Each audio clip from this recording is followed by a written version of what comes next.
Alam mo ba na may mga uwak na nagnanakaw ng pera? Ang mga matatalinong ibon na ito ay naturally na na-attract sa makikinang na bagay, lalo na sa mga coins at pera. Pero hindi sila nagnanakaw ng pera ng walang rason.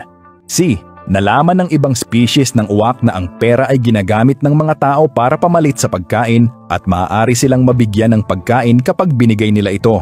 Ang uwak ay may intelligence katumbas ng 7 taong gulang na bata, kaya hindi malabong. Makaintindi sila ng mga bagay-bagay, lalo na at araw-araw nila itong nakikita. May iba pa nga na tinitrain ang mga uwak nila para maghanap ng mga pera at coins sa iba't ibang lugar.